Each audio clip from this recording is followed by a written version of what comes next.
आप सभी का मेरे चैनल में स्वागत है। तो इस मूवी में रे नाम के कैदी को दिखाया जाता है। कौन सोच सकता था कि एक साधारण सा दूध का डिब्बा रे के हाथों में आते ही जेल तोड़ने का सबसे बड़ा हथियार बन जाएगा। लेकिन जैसे ही रे ने उस डिब्बे को फाड़ा, उसमें से एक पतली चमकदार प्लास्टिक की शीट बाहर निकली। मौका मिलते ही उसने उस शीट को जेल के गेट पर लगे पासवर्ड लॉक के ऊपर सावधानी से चिपका दिया। जब गार्ड ने पासवर्ड टाइप किया तो उसकी उंगलियों के निशान उस शीट पर साफ छप गए। रे ने एलिमिनेशन मेथड का इस्तेमाल करते हुए जल्द ही सही पासवर्ड का कॉम्बिनेशन ढूंढ निकाला। लेकिन असली चुनौती अभी बाकी थी। गेट के बाहर हाथ कैसे पहुंचाया जाए। रे ने टॉयलेट पेपर को पानी में भिगोकर छोटी छोटी गोलियां बनाई और उनमें टूथपेस्ट मिलाकर एक चिपचिपा मिश्रण तैयार किया। फिर एक बड़े कागज की शीट में इन्हें लपेटकर उसने एक अनोखा चिपचिपा हथियार बनाया। लेकिन ये सब करने के लिए उसे कैमरे की नजरों से बचना था। रे ने पहले ही गार्ड की दिनचर्या का बारीकी से अध्ययन कर लिया था। हर बार जब गार्ड उसे सेल में बंद करके जाता, वो बाहर सिगरेट पीने और समय बिताने के लिए चला जाता। इस दौरान मॉनिटरिंग रूम 7 मिनट के लिए खाली रहता था। यही रे का सबसे बड़ा मौका। रे जानता था कि जेल से भागने के लिए 3 चीजें जरूरी। पहला, गार्ड्स की रूटीन की पूरी जानकारी। दूसरा, जेल के ढांचे का सटीक अंदाजा। और तीसरा, बाहर किसी भरोसेमंद साथी का होना। रे ने पहले 2 चीजों पर पकड़ बना ली थी। उसने जेल के पास एक कमजोर जगह भी ढूंढ निकाली थी, एक फायर स्टेशन जो जेल की दीवार से सटा हुआ था। रे के पास ब्लैक सेल की लोकेशन का भी पता था। सब कुछ दिमाग में सेट करने के बाद उसने अपने प्लान को अमल में लाना शुरू किया। उसने जानबूझकर एक कैदी पर हमला कर उसे घायल कर दिया। जैसा उसने सोचा था वैसा ही हुआ। गार्ड्स ने उसे सजा के तौर पर ब्लैक सेल में डाल दिया।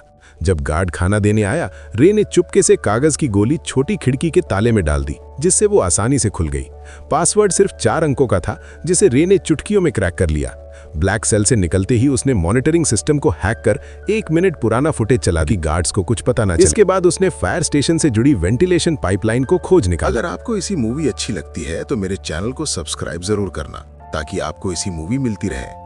जब गार्ड सिगरेट पीने में व्यस्त थे, रे उस पाइप के रास्ते रेंगता हुआ बाहर निकल गया। बाहर उसकी साथी पहले से ही तैयार थी।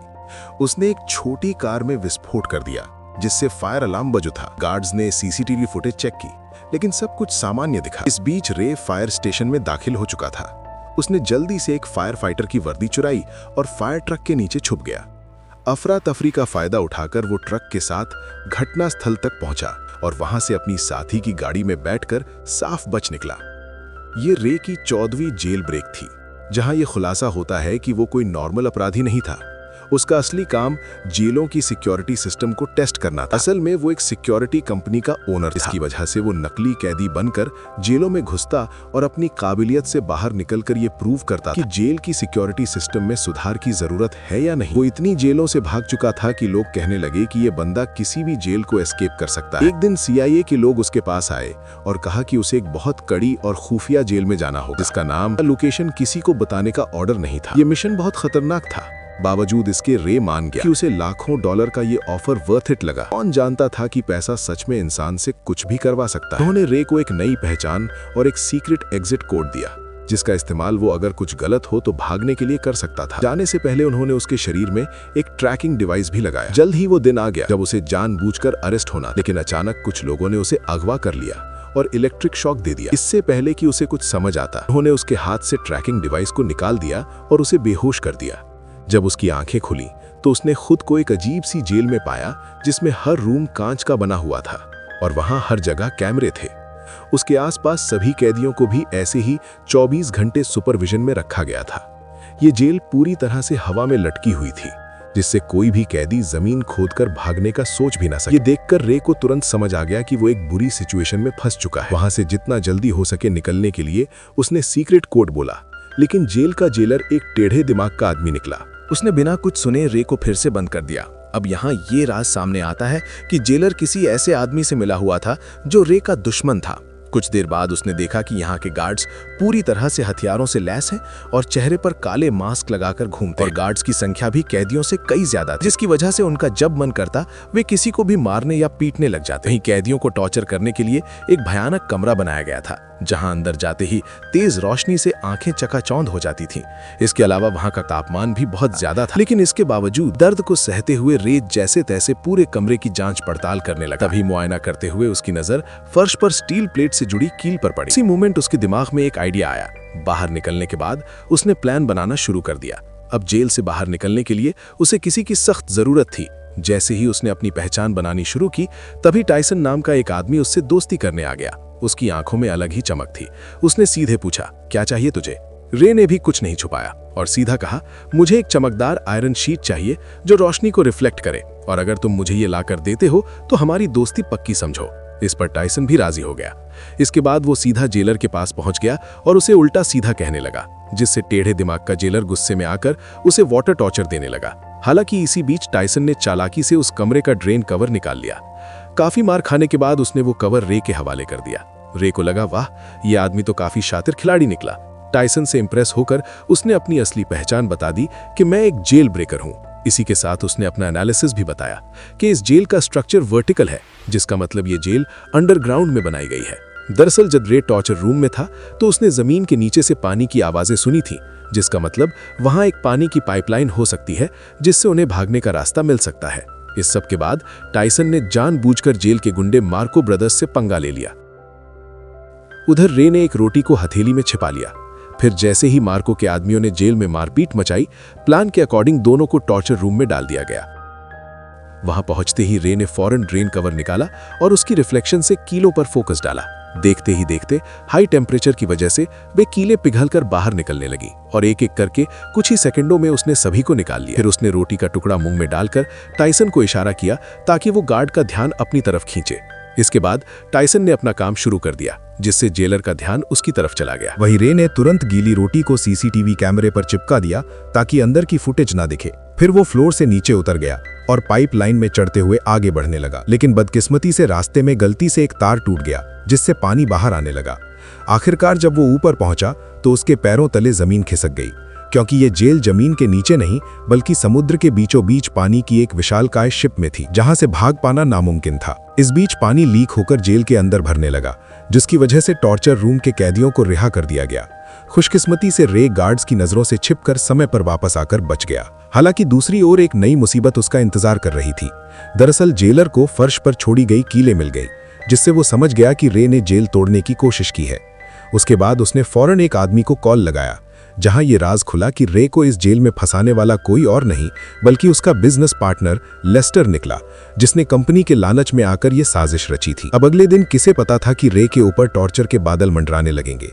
जब जब वो सोने की कोशिश करता, गार्ड्स उसे जगा देते और इसका फायदा उठाकर वो उसे खूब मारते पीटते भी थे। ऐसे ही कई दिन बीत गए। रे पूरा दिन बेहोशी और थकान में रहता। आखिरकार उसकी हालत देखकर गार्ड्स उसे रोज मेडिकल रूम ले जाने लगे। कितने जख्म, कितनी दर्दनाक यादें, कितनी टूटी उम्मीदें, फिर भी वो अपनी लड़ाई लड़ता रहा। डॉक्टर भी उसे देखकर दंग हो जाता था। कुछ दिनों के बाद टॉर्चर का सिलसिला खत्म हो गया और उसने फिर से प्लान बनाना शुरू कर दिया।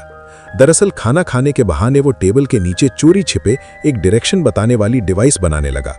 इसी दौरान उसने मार्को से मिलकर उसे अपनी टीम में शामिल कर लिया, जिसके बाद तीनों ने मिलकर एक ताबड़तोड़ प्लान बनाया। प्लान के हिसाब से मार्को भाई ने जेलर से झूठ बोला कि मेरे पास खुफिया जानकारी है जो मुझे डेक पर जाकर पहुंचानी है। यह सुनते ही जेलर ने उसे डेक पर जाने की परमिशन दी। अब वहां पहुंचते ही मार्को ने डायरेक्शन डिटेक्टर से मेजर करना शुरू कर दिया, मगर रे के लिए इतना काफी नहीं था। उसने नोटिस किया कि फ्लश करते वक्त पानी घड़ी की उल्टी दिशा में घूम रहा था। अब सारे डेटा को एनालिसिस करने के बाद उसने कंक्लूड किया कि वो अभी नॉर्दर्न हेमिस्फीयर में। फिर एक नए आए कैदी से पूछने पर पता चला कि अभी नवंबर का महीना चल रहा है। इसके बाद रे ने अपने बॉडी टेम्परेचर को ध्यान में रखकर अनुमान लगाया कि वहां का तापमान जरूर मोरक्को तट के आसपास का होगा। इतनी मशक्कत के बाद आखिरकार अंत में जाकर उन्होंने क्लियर लोकेशन का पता लगा ही लिया। हालांकि लोकेशन पता होने के बावजूद वे वहां से निकलते भी तो कैसे? तभी टाइसन ने कहा कि अगर हम किसी तरह से बाहर मौजूद मेरे आदमियों तक मैसेज भेज सके तो हमें यहां से निकलने से किसी का बाप भी नहीं रोक सकता। उसकी बातें सुनकर रे को लगा कि इस जेल का डॉक्टर शायद उसकी मदद कर सकता है। उसके बाद उन्होंने एक प्लान बनाया जिसके अकॉर्डिंग टाइसन ने जानबूझकर रे पर हमला कर दिया, जिससे वो डॉक्टर के पास जा सके। ऐसे ही कई दिनों तक रे बीमार होने का नाटक करके रोजाना डॉक्टर के पास जाने लगा। डॉक्टर को भी रे का दर्द बर्दाश्त नहीं हुआ और वो उसकी मदद करने के लिए राजी हो गया। अब यहाँ ये खुलासा होता है कि दरअसल डॉक्टर भी यहाँ उम्र कैद की सजा काट रहा था, इसलिए उसने रे को उसके परिवार से मिलाने का वादा किया, जिसके बाद उसने गुप्त रूप से रे का मैसेज टाइसन के आदमियों को भेज दिया। सारी तैयारी हो चुकी थी, तभी रात को जेलर ने देखा कि रे दीवार पर कुछ टैप कर रहा है। असल में ये मोर्स कोड था, और जब जेलर ने इसे डिकोड किया तो लिखा मिला कि कल सुबह सी ब्लॉक में दंगा होने वाला है। ये देखकर जेलर के पसीने छूटने लगे। उसने तुरंत सी ब्लॉक में 3 गुना सिक्योरिटी बढ़ा दी। अब उसे कौन बताए कि ये तो रे का मास्टर स्ट्रोक था। असली दंगा तो उसके अपने ब्लॉक में होने वाला था, जहां सिर्फ 2 गार्ड्स ही बचे थे। अब जल्द ही अगली सुबह 2 गैंग्स आपस में भिड़ जाते हैं। इस हंगामे का फायदा उठाकर रे, टाइसन और मार्को वहां से भाग निकलते हैं। तभी भागते भागते रे कैमरे के सामने आकर जेलर को चिढ़ाता है। गुस्से में आकर जेलर सभी गेट्स को बंद करवा देता है। फिर तीनों पाइपलाइन के रास्ते से जेल की छत की तरफ चढ़ते हैं। जब वे डेक के बिल्कुल पास पहुंचते हैं तो उनका रास्ता एक इलेक्ट्रॉनिक गेट से बंद हो जाता है, जिसे खोलने का बस एक ही रास्ता था कि पूरी जेल का पावर ऑफ कर देना। इस जोखिम भरे काम से सबको वापस पकड़ा जा सकता था। वहीं दूसरी तरफ जेलर ने मोशन डिटेक्टर के जरिए उनकी लोकेशन ट्रेस कर ली और फिर सारे गार्ड्स उनके पीछे लग गए। तभी भागने के दौरान मार्को को गोली लग जाती है। वो समझ जाता है कि उसका जिंदा बचना अब मुश्किल है, इसलिए वो अपने साथियों को भागने को कहता है और अकेले गार्ड्स को रोकता है। जैसे तैसे रे नीचे पावर रूम तक पहुंचकर पूरे शिप का पावर ऑफ कर देता है और ऊपर गेट खुलते ही टाइसन तुरंत डेक तक पहुंच जाता है। खुशकिस्मती से वहां हेलीकॉप्टर भी पहुंच चुकी थी, लेकिन टाइसन के मजबूत इरादों की वजह से वो रे को अकेला छोड़कर जाता भी तो कैसे। उसने मशीन गन उठाई और सामने आने वाले गार्ड्स पर गोलियां चलानी शुरू कर दी। वहीं दूसरी तरफ रे छुपकर पानी के टैंक में घुस गया, जहां उसे ढूंढ पाना मुश्किल था। ये देखकर जेलर ने तुरंत आदेश दिया कि शिप को दोबारा रीस्टार्ट करो, जिससे जिस पानी के टैंक में रे छुपा था वो अपने आप फ्लश होने लगा, जिससे रे फौरन समुद्र में जा गिरा। रे का दिमाग देखकर जेलर के तो होश ही उड़ गए। वहीं इधर टाइसन ने एक बंदूक उसकी तरफ फेंकी। रे ने तुरंत कैच किया और कुछ गोलियां फायर कर दी, जिससे जेलर के पीछे रखे तेल के ड्रम फट। इसी के साथ जेलर की वहीं मौत। अब सब कुछ शांत हो गया और वे दोनों अफ्रीकन तट पर पहुंच गए। अचानक सामने से एक गाड़ी आई, जिसमें से एक लड़की उतरी। वो लड़की और कोई नहीं बल्कि जेसिका निकली, जिसने रे को ये मिशन का ऑफर दिया था। तब रे को पूरी बात समझ आई। ये सारा प्लान डसन की बेटी का था।